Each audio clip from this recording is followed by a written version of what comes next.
My name is Harper Langston, aerospace engineer, 35 years old.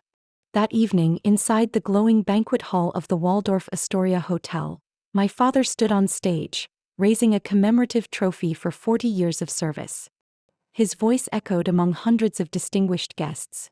"I'm proud of my two sons, the ones carrying on the Langston legacy." He didn't mention me, didn't glance my way, as if I'd never existed. I walked up to the stage, placed a thick envelope in his hand, and said one sentence that froze the room. "I think everyone should know the truth before you retire." Have you ever been erased by your own family in a moment that was supposed to mean everything?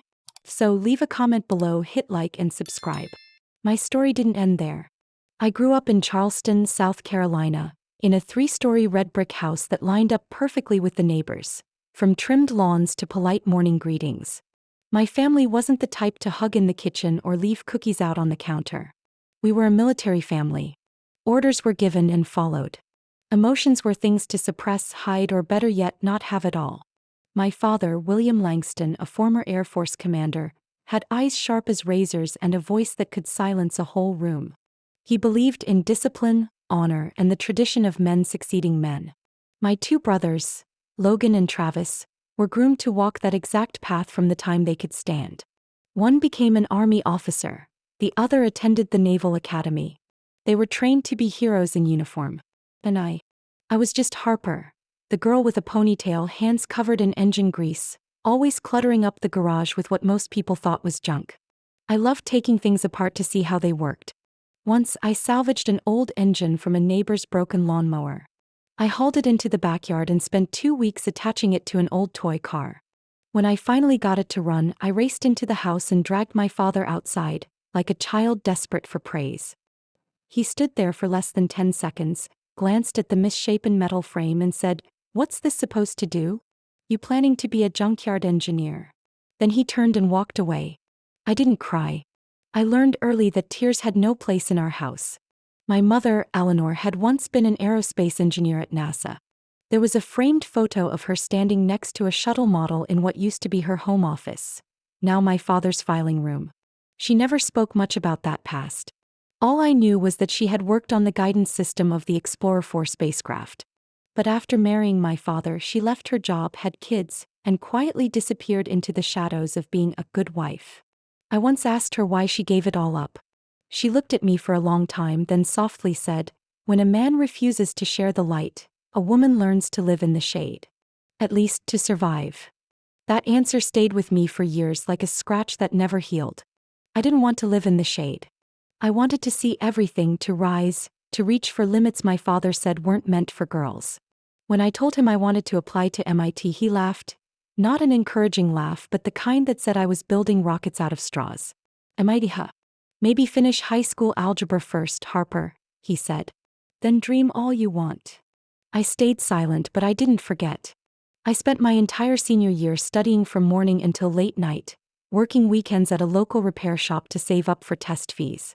Some nights I fell asleep at my desk. Mom would quietly pull a blanket over me, never saying a word. Only sometimes I'd catch her watching me, with eyes that didn't look tired, but full of a dream reborn in her child. I got accepted to MIT with a full scholarship in aerospace mechanical engineering. The day the letter came, I sat alone in my room, trembling. I'd done it. I ran to the kitchen, the letter still folded in my hand, and showed my father. He glanced at it, set it on the table, and kept eating. "Good," he said. "What now? You want a full parade?" I sat there, my chest tightening, suddenly aware I didn't belong in that house anymore. College was 4 years of racing a ghost. I stayed in labs till midnight, joined every research project I could. Not because I needed the grades, but because I needed to prove something my father never believed, that I was worthy. I graduated top of my class, honored on the school's biggest stage in front of thousands. As the lights hit my face, I looked around and realized no one from my family was there. No mom. No brothers. No congratulations. No flowers. No hug. My phone only had one text from my father. "Congrats. Didn't realize that was today." I stood under the spring sky in Massachusetts, wearing my cap and gown, holding a prestigious diploma, and felt completely hollow inside. I used to think if I became good enough, brilliant enough, my father would be proud. But the further I climbed, the clearer it became. To him, I had been wrong from the moment I was born, not a son. And that kind of hurt doesn't just sting. It leaves cracks, quiet ones that creep into everything you do and every choice you make. But I didn't break. I stopped waiting for recognition. I chose to rise and move forward. And what came next, even he could never have predicted. I left MIT with offers from the 3 biggest aerospace corporations in the country. But then one familiar name appeared on the interview list: Langston Dynamics, a subsidiary in the defense tech empire my father led. I was ready to decline. But that evening Mom called, her voice steadier than I'd heard in years. "You should take it," she said. "Not to rise, but to see clearly what you're really up against." I paused. "What do you mean?" I thought I could live quietly and stay safe, but no one stays safe living under someone else's shadow forever. I gave up my chance. "Don't repeat me." Then she told me something she'd never shared. Back in 1988, before she married Dad, she was finalizing a design for a multi-band satellite navigation system, the earliest model of what would later be used in modern military tech. The pattern was nearly complete. But Dad got transferred to Washington, and he told her a woman's name wouldn't be taken seriously in that field. "He made me withdraw the filing," she said quietly, then refiled it himself. I froze. My mother's brilliance had been locked away in a quiet kitchen, her name stripped, her legacy handed over to someone else for 3 decades. "I'm not telling you this to blame him," she said. "I just want you to understand, if they know you're better, they will bury you." I took the job at Langston Dynamics. Not at headquarters where Dad worked, but at a tech development branch in Huntsville, Alabama. I went by Harper L. Newton, my grandmother's last name. A discrete file, a systems analyst title, nothing flashy. I knew hiding wouldn't be easy, but I needed to observe. I needed time. No one in my team knew I was the founder's daughter. They treated me like any other colleague, sometimes strict, sometimes surprised that I worked fast, precise, and always found ways to fix bugs the older systems couldn't handle. 3 months in, I submitted a small proposal, an improvement to a guidance algorithm for mid-range tactical missiles. The concept involved fusing 2 independent navigation signals to reduce response lag on moving targets. I turned in a full simulation, complete with risk analysis and potential field application. My team lead, Mr.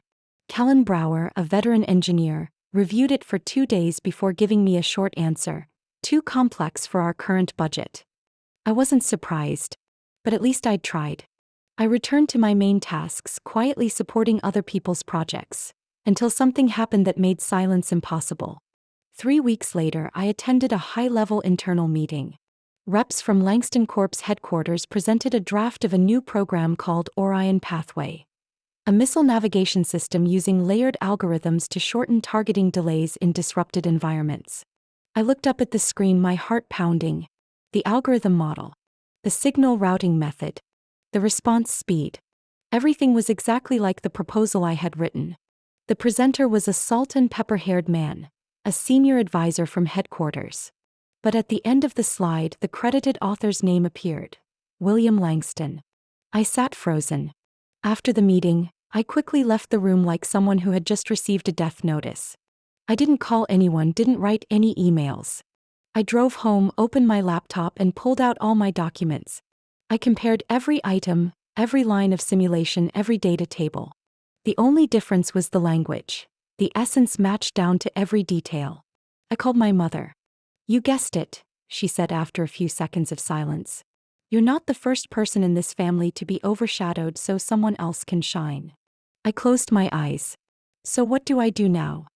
"I don't dare advise you. But I won't stay silent anymore. If you want to fight, I'll be by your side."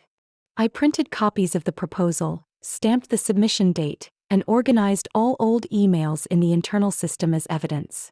I knew my father didn't work directly at the facility where I was. But that didn't matter. In this corporation, he was the man who could make any report fly past the review desk without a single question. I wasn't just facing a powerful father. I was confronting a whole structure he had built his life on, through reputation, fear, and burying every voice that opposed his expectations. At that time, I didn't have a specific plan. But I knew silence was no longer an option. And what I had just witnessed was only the beginning. 2 weeks after the Orion Pathway incident, I received an invitation to attend the National Defense Technology Conference. At first, I thought it was a general invitation sent to all engineers in the system, but when I looked closer, I saw my name on the direct guest list. A seat in the main auditorium, Section C, third row. That year, the conference was held in Denver, Colorado. I hesitated. Part of me wanted to avoid the pressure and fake atmosphere, but another part did not. I needed to know. I needed to see firsthand how far things had gone. And more deeply, I wanted to confront those who had taken my work without acknowledgement. On Friday afternoon, I sat on the direct flight from Huntsville to Denver, carrying a small handbag and a notebook filled with notes, symbols, and diagrams I had drawn during countless sleepless nights in the lab. Tucked under the back cover was my original proposal, with timestamps from the Langston Dynamics internal system. Part of me didn't want to bring it, but another whispered, "Keep it, you might need it." The conference hotel was a massive glass and steel complex in the city center. When I stepped into the main lobby, everything was too bright, too polished, too formal. Men in light gray suits shook hands, speaking evenly about contracts and tactical optimizations. Fewer women were there, and if present, mostly accompanying media teams or event staff.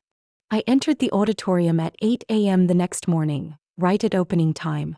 The fourth presentation was titled, Multi-Layered Navigation Strategy in Modern Tactical Guidance Systems. The presenter represented Langston Corp. I held my breath as I saw the name displayed on the main screen. Logan Langston. My brother. Someone who once didn't score high enough to get into the state university's engineering program, but later became vice president at Langston Corp., mostly thanks to the Langston name rather than his own abilities. I sat frozen. Heart pounding, fingers clutching the notebook cover. Logan stepped onto the stage like a TV star, confident, composed, and utterly unlike the boy who called me a machine-breaking kid throughout childhood. The first slide appeared, a navigation system diagram with separate signal layers, real-time interference.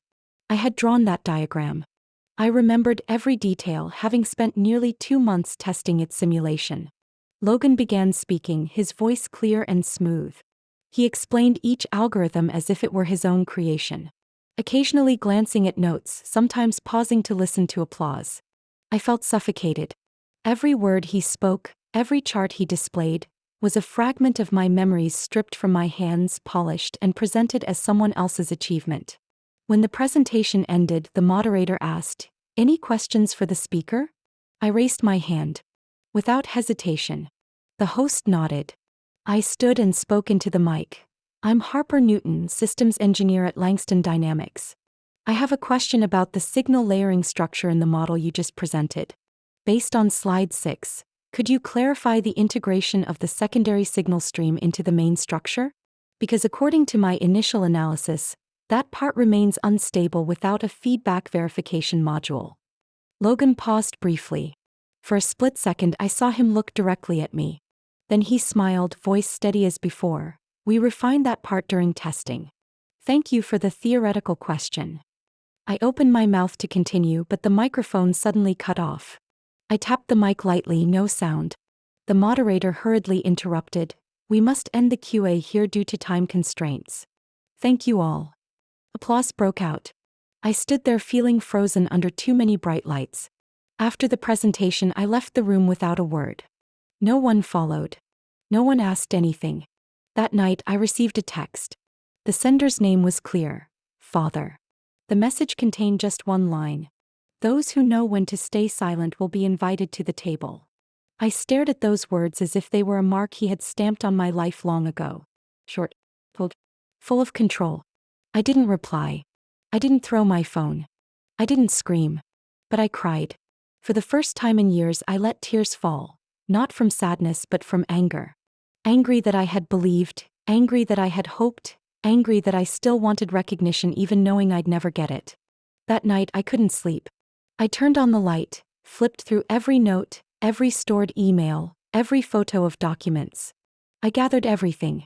Organized, marked, printed into volumes. No one would trample me in silence anymore. Not my father, not my brothers, not anyone. And from that night on, I began doing something I had never truly done in my life: preparing for an uncompromising confrontation. I began by retracing every step of the past 6 months. Every draft I submitted, every internal email, every meeting I attended was archived, even if only as a draft. I quietly connected external hard drives, created an encrypted folder on my personal computer. Every document, every technical diagram, every draft with signature and date was carefully sorted, numbered, and backed up on 2 different drives. I knew this wasn't just about protecting myself. I was stepping into a battlefield where loyalty wasn't given to the true creators but to those who stole the spotlight from others. And that thief was none other than my father. One night, sitting in the kitchen under dim light on the wooden table covered with documents, my mother called. I looked up as I heard slow footsteps on the other end. She said nothing immediately. I waited. "I found it," she whispered. "My old files. Project Helix." I nearly held my breath. Helix was a project my mother had mentioned vaguely once in a rare story about her work at NASA. A combined optical signal positioning system, nearly a decade ahead of GPS technology at the time.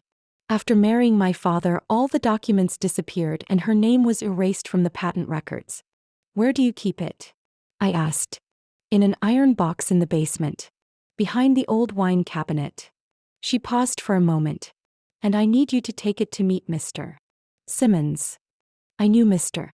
Simmons, the elderly lawyer with silver hair, once a close friend of my grandfather and someone my mother quietly trusted. She had never initiated any lawsuits but never fully gave up either. I understood she kept Helix not for revenge, but to remind herself that there was a time she dared to dream and created something valuable. The next morning I flew back to Charleston. On the way from the airport to home, I didn't think about my father. I thought about the cold basement beneath the house that once held my mother's silence captive. When I opened the iron box, my hands trembled slightly. Inside was a thick stack of documents, yellowed at the edges but intact. Positioning diagrams, test reports, signal response models, and even a letter from the NASA laboratory confirming the patent applicant was Eleanor A. Newton, clearly dated with a red seal still visible. But there was another copy, where the official filing submitted to the patent office bore the name William Langston. I took everything to Mr. Simmons's law office downtown. He was the same, his voice deep, slow, every word like he was chiseling stone. Fake signature. Wife's name erased. Refiled under the military corporate system. "I suspected it," he said as he flipped through each page. "I warned your mother, but she thought silence kept the peace." I sat upright, sunlight from the window shining on the documents spread on the table. "There's no reason to stay silent anymore," I said. Simmons raised his eyebrows. "Are you planning to sue?" I shook my head. "Not yet. But I will use them." He leaned back in his chair. "If you expose him, the entire structure he built for 3 decades will collapse. Including the company, reputation, military contracts, and even the legacy the media has been praising." I looked him straight in the eye. "I'm not destroying. They built it wrong themselves." That afternoon, my mother sat across from me in the living room. She held a cup of tea, her hands gripping the porcelain rim as if afraid to drop it. "Harper, if you do this, things will never be the same." I replied softly, "Mom, things were never the same. They just looked that way." She said nothing more. But before I got into the car, she handed me a small envelope, old paper but well preserved. Inside was a photo of me at 10 years old, standing next to a solar system model made from styrofoam balls. Mom took it after I won first prize in my middle school science fair. On the back of the photo, she wrote in blue ink, "True value doesn't need anyone's nod to exist." I kept the photo in my wallet. And as the plane left Charleston, I looked out the window and saw the last light of the late afternoon streaking past the wing. In my mind at that moment there was no more hesitation. Only one clear thing, like the lines painted on a runway. I would no longer let anyone stand on what I had bled to create. And what happened next would no longer be in the shadows. I returned to New York exactly 1 week before the ceremony. Throughout the flight I didn't close my eyes. In my head was a list of tasks to complete, every step carefully calculated down to the last detail, no room for error. William Langston's retirement party would take place at the Waldorf Astoria Hotel on the top floor in the Grand Ballroom, a place that had hosted heads of state and military leaders. The guest list exceeded 300 people, including retired generals, CEOs of defense tech companies, government advisors, and technical media. A perfect stage for praise. Also, a stage big enough so the truth could not be swallowed. I wasn't there to sabotage a celebration. I was there to reclaim my voice. I hired an independent filming crew 2 days before the event. They were people who worked for nonprofit media, used to discreet and precise coverage. I didn't want to live stream. I wanted clear, concise documentation sharp enough that no one could deny what was recorded. An encrypted USB held all the evidence I'd gathered. Emails, drafts, technical diagrams, submission timelines, footage of Logan's presentation. Included were copies of the Helix project. Both versions. One in my mother's name, one replaced by my father's. I printed each document set into 3 volumes, bound in black leather covers, and placed them in a bag. Each volume was nearly 100 pages thick, as heavy as the memories I carried through my youth. I chose a modest ash gray dress, understated, not flashy. But I knew I didn't need to stand out with clothes. What I carried was enough to make waves. The party took place on a Saturday evening. New York had a light drizzle. I arrived half an hour early, enough to pass through each reception area unnoticed. The banquet room was lavishly decorated, with high crystal chandeliers and large printed photos tracing William Langston's career hanging along the walls. Old articles, medals, photos of him shaking hands with the defense secretary, all creating a perfect image of a legend. But I knew better than anyone else that legend was built on the silence of others. I sat at a table in the back near the camera crew I'd arranged. They nodded lightly as I arrived. No one in the family knew I was there, not even my father. When the MC's voice rang out, all eyes turned to the stage. The host introduced the event as an occasion to honor one of the most influential figures in the defense industry. After a video montage of his career, my father stepped out. Still dignified, in a perfectly tailored dark suit, walking confidently as if on his own runway of fame. He raised a hand in a light wave, then held the microphone with both hands, voice deep and firm. I want to thank everyone here tonight. 42 years have been a journey of dedication, discipline, and honor. I have had the privilege to work alongside the finest people. But if there is one thing I am most proud of, it is my family. My sons, Logan and Travis, the men who succeed me, preserving the values I built. I felt my hand clench inside my dress. He hadn't changed, even standing under the bright lights and hundreds of pairs of eyes. Still choosing who appeared, who was left out of the frame. Then he looked down at the front row, where my brothers sat, where applause erupted wildly after each sentence. And then he said one final line. Because ultimately, honor begins at home. And home is where loyalty is passed down through blood. At that very moment, I stood up. No one stopped me. No one looked at me until I was right by the stage. I didn't look at him. I only looked straight at the fullest rows, where technical reporters, military journalists, and defense advisors were seated. I opened my bag, pulled out a black envelope. The USB lay neatly inside, along with a photo of my mother, and the original Helix project handover note with original dates. Then I took the second microphone my filming crew had connected earlier. My voice echoed through the room. Everyone was silent. My name is Harper Langston, Senior Systems Engineer at Langston Dynamics. And I want to clarify something just mentioned here. Honor cannot be built on lies. A soft murmur cut through the air. I hold in my hands all the evidence of 27 years of intellectual property theft. Not just from me but also from my mother, Eleanor Newton. Her name once stood on the original patent record of one of the most critical military positioning technologies of the past 2 decades. And then her name disappeared.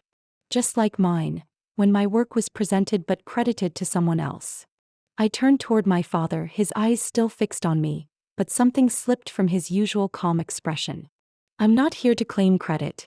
I'm here to give back the truth. And if necessary, all the documents in my hands will be sent directly to the Department of Defense on Monday morning. I handed the envelope to the cameraman, stepped back, set the microphone down on the table, then turned and walked away. I didn't wait for an apology. I didn't expect anyone to chase after me. Because I knew clearly, the moment I stepped on stage, the history they had written could no longer continue as before. And the silence, that foundation they used to build their power, was completely cut off.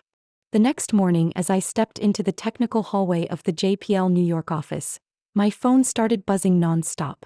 Texts, emails, alerts from technology and defense news platforms, LinkedIn and internal engineering forums all flashed with similar headlines. Langston, icon of defense technology suspected of nearly 3 decades of plagiarism. Daughter of engineer Eleanor Newton publicly accuses father and Langston Corp of intellectual property theft. Shock at retirement ceremony. Harper Langston presents proof of plagiarism right on stage.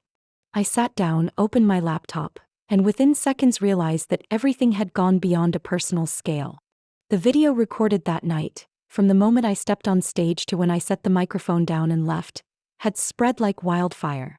No effects, no editing. Just a woman standing before an entire industry and speaking the truth. Some articles praised me as a courageous whistleblower. Some questioned the authenticity, but the more reporters who dug, the more documents I presented were verified. 3 days later, the Department of Defense officially sent an internal investigation request to Langston Corp.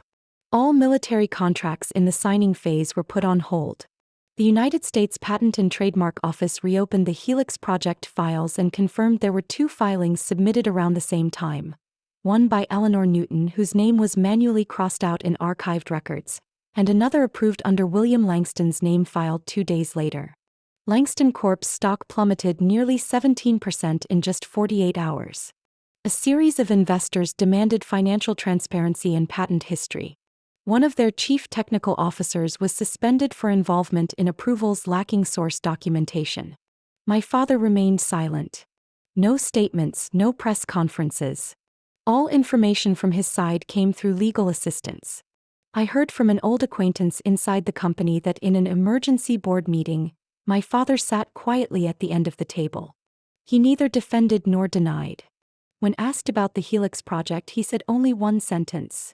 It started so long ago that I forgot it wasn't mine. Logan and Travis, who had always been his spokespersons at media events, completely disappeared from the news this time. No one saw them speak up. No lines of defense. And I understood why. Both were protected and supported by my father but never truly shared in his power. They wore the Langston emblem, but when that system faltered, they were the easiest parts to replace. On the Thursday afternoon after the party, I received a call from my mother. When I answered, she said nothing for a few seconds. The sound of a kettle clinking in the kitchen made the moment feel oddly intimate. "I've done it," she said softly. "Done what?" "Filed the lawsuit. Based on the evidence you gathered. Simmons submitted it this morning." I stood still, feeling a complex emotion, not triumph, not relief. Just a quiet note touched something old inside me, something I never thought my mother could lift her head for. "Does he know yet?" I asked. "I'm not sure. But I think he understands now." I imagine my father sitting alone in his office on the top floor of the Langston headquarters, once considered an impregnable fortress. I had walked in there once as a child. He showed me around, introducing designs hung on the walls that I didn't understand back then. When I asked why there were no pictures of Mom, he simply said, "Because she chose a different path." Now I understood. She didn't choose a different path. She was pushed off the path she had built. I don't know how my father felt seeing his name on the news, not as a legendary leader, but as someone hiding behind a facade polished by the silence of others. I don't expect him to pay a price. I only want him to see what he once ignored, that true value doesn't come from who wears the uniform or who speaks best, but from those who dare to act without needing applause. That night, as the news kept broadcasting from the TV in the living room, my mother called again. This time she said only, 29 years ago I thought silence kept the family together.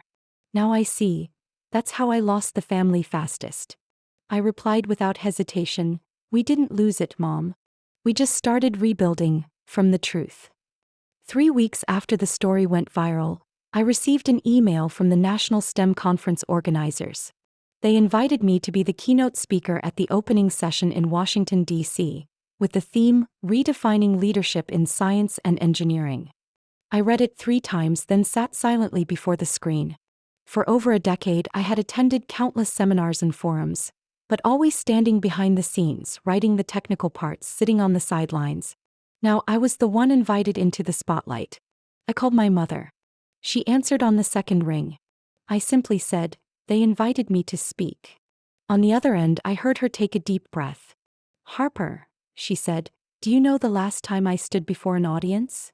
I guessed, "Before marrying Dad?" "Right," she replied.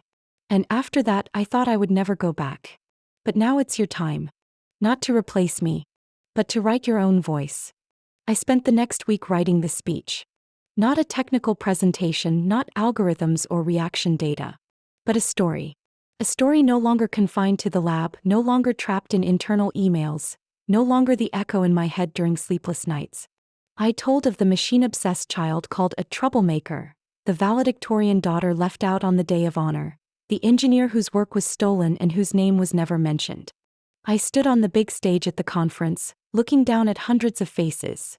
Many women, including students, engineers, professors, project managers, even high school girls. I began with a sentence I once told myself after leaving my father's retirement ceremony. I used to think to be heard I had to win. Now I understand, to be heard you just have to dare to speak. I spoke of being overlooked in family, career, and the system I helped build. I spoke about my mother, the engineer who gave it all up because she thought silence kept the home safe. I spoke about women in engineering forced to choose between career and survival in their own families. And I spoke about the right to exist without asking for permission. When I finished, the whole auditorium stood and applauded. Not polite clapping, but the kind that makes you know they understood what you said. Someone from the organizing committee came backstage, placed a hand on my shoulder and whispered, "Harvard wants to invite you to teach a semester. And NASA, they want you to lead the international collaboration team on the Europa satellite project." I didn't answer immediately. I needed to call my mother. "I just finished my talk," I said, "and now I have invitations from Harvard and NASA." There was silence on the other end. Then I heard her voice trembling. "Harper, do you know what I got last night?" "What did Mom receive?" "A letter from MIT. They're awarding her an honorary engineering degree for her contributions during the early development of the Helix project. They wrote, 'We apologize for allowing a talent to be silenced for so long.'" I sat down. My eyes blurred, but I didn't cry from pain. I cried because in hundreds of imagined moments of justice restored, I had never thought it could be so beautiful and complete. The following week, Mom and I flew to Cambridge. The ceremony was held in a small auditorium at the Department of Aeronautics and Astronautics. No media, no cameras, just a few professors, students, and an academic director personally placing the medal around my mother's neck. When they read her name, Eleanor Newton, engineer, inventor, pioneer, I held her hand tightly. After the ceremony, a sophomore student approached Mom, her eyes sparkling. The girl said, "I study aerospace engineering because I once read old documents with your name. I didn't know who you were, just that the design was unusual, very human. Now I know." Mom smiled, saying nothing. But I saw her spirit loosen, as if finally breathing fresh air after a storm that lasted decades. As Mom and I left the MIT campus, the late afternoon sun cast its glow on the traditional red brick walkways.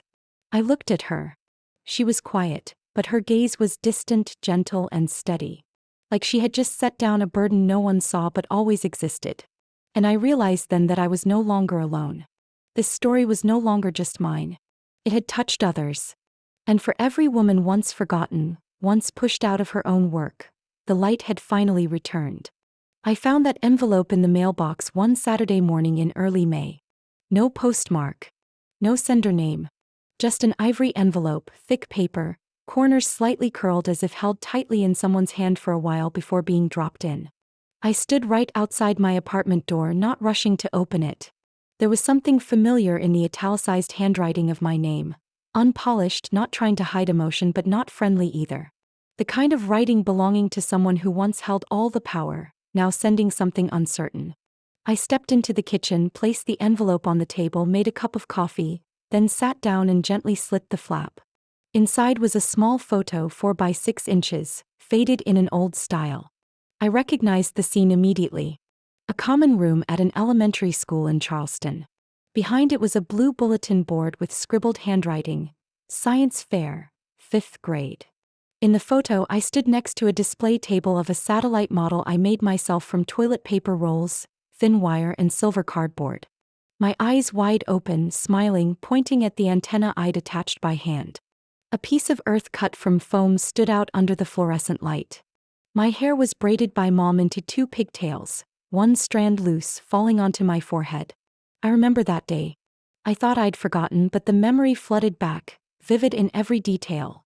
Soft music playing from the school speakers, the smell of colored paper and glue, glances passing over my table before moving on to the robotics booth of a boy classmate. I stood mostly alone until Mom walked in carrying a bag of fruit and water. She took that photo just minutes before the judge announced I had won first place in the grade.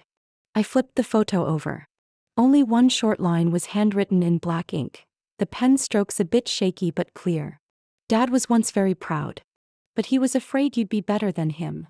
No signature. No other mark. Just 12 words. But each felt weighed carefully. I set the photo down on the table and stayed silent for a long time. I didn't burst into tears. Didn't fall into anger. Just a very strange calm crept in. Like finally receiving something I thought I would never have. A recognition, imperfect but real. I placed the photo on the bookshelf next to the STEM Conference Award frame, beneath the Harvard article published last week that featured my interview. Nothing was staged, but suddenly it all fit perfectly. That night, I sat with Mom on the balcony of the apartment she was renting near the MIT faculty. Spring in Cambridge was no longer cold but still windy enough that we wrapped thin scarves around ourselves. I showed her the photo. She looked silently. Then smiled softly, a smile tinged with bitterness. "He always remembers that day," she said. "But he hides it like someone hides chest pain. Afraid if it showed, everything would be lost." I looked at her. "Do you think what he wrote is enough?" She shook her head. "No. But not to forgive. To help you understand. Sometimes those who live by power aren't unaware of their mistakes. They just don't know how to live without being above others." I was quiet for a moment, then said, "I don't need an apology anymore. But I think, if he sent this photo, it means he's beginning to see himself again, even if just for a moment." My mother looked toward the distant city lights. "Maybe. But maybe it's his way of trying to hold you close, even when he knows he no longer controls." I nodded. "Whatever it is, I won't go back. I'll just acknowledge. And keep living." We sat there between the wind and the lights, saying nothing more. But I felt my heart no longer weighed down. Because sometimes what tires a person most isn't the wound, but carrying the hope of being seen. Now I have put it down. Not because he wrote a sincere sentence, but because I no longer waited for any other words. I stood on the main stage of the University of Chicago auditorium, soft lights shining down on the row of microphones before me. Below, over 300 students, mostly women, sat upright in blue velvet chairs, notebooks in hand, eyes fixed as if ready to absorb every word. Some were just 18 or in their early 20s. Others were graduate students, young engineers returning to school after a few years in the workforce. They came not only to hear me speak about orbital mechanics or satellite navigation. They came to learn how a woman who never received applause could still stand firm in a field built for others. I took a deep breath. My voice rang out clearly, effortlessly. I used to think that to be accepted in this industry I had to be like them. Speak just enough, smile at the right moments, neither too sharp nor too quiet. I was wrong. You don't have to wait for anyone to see your worth. You can build your own stage to be heard. Below, the room was silent, then a wave of applause broke out. Not loud but steady and full of feeling. I looked at the young faces down there. In their eyes, I saw what I once searched for in my father's gaze. In every meeting, every award ceremony, recognition. But this time I didn't need it. I was giving it back. After the talk, I lingered in the hallway, shaking hands, taking pictures, answering questions, hearing whispered confessions. "Your story is like my mother's. I was once erased from a project too. Now I know I'm not alone." Each word was a shard reflecting the silent wounds of many women in engineering. Those taught to do more, speak less, and if remembered at all, only behind someone else's back. When I returned to the hotel, my phone buzzed with a new message. I opened it, seeing only one line from an account without a profile picture. "I'm Travis's daughter. Thanks to you, I no longer feel like I have to shrink myself." I read it over and over. A strange feeling rose inside me. I had never met that girl. I didn't know what Travis had told his daughter, or if she found out through news articles and videos. But I knew that amidst the Langston family's cracks, something was beginning to heal. I replied with one line. You don't need to be like anyone else. You just need to dare to live true to yourself. That night I stepped out onto the hotel balcony, looking up at Chicago's night sky. A cool breeze brushed my hair, and above, among the twinkling blackness, were the satellites I helped design. They moved silently, unseen, but that didn't mean they stopped existing. No spotlight ever shone on them, yet they stayed on course, doing their work precisely and steadily. I smiled, resting my hand lightly on the railing. For the first time in 35 years, I felt no need to prove anything anymore. Not to my father, not to my brothers, not to any ranking or award. I didn't need to move faster, climb higher, or speak louder to be heard. I had traveled a long road, not to be recognized but to feel enough for myself. And in the stillness of that night, I realized something I'd never seen so clearly. When we stop trying to become worthy of others' eyes, we begin truly seeing ourselves. If you're listening to my story and something stirs softly in your heart, perhaps somewhere in your life there was a cut like mine. A silence that was unfair, a shadow you never chose, a dream once thought too small. I share this story not to recall pain, but to remind us all that sometimes the only thing you need isn't acceptance but acknowledgement. First and foremost from yourself. I'd love to hear your thoughts. If you've ever had to hold yourself up in the very house that should have been your safest place, if you've quietly walked away from tables where your name was never mentioned, please share your story. Because when we begin to tell, the truth will no longer be buried. And if something in my journey touched you, don't forget to follow the channel to continue listening with me to other stories. Genuine pieces about family, honor, and the journey to find each person's true worth.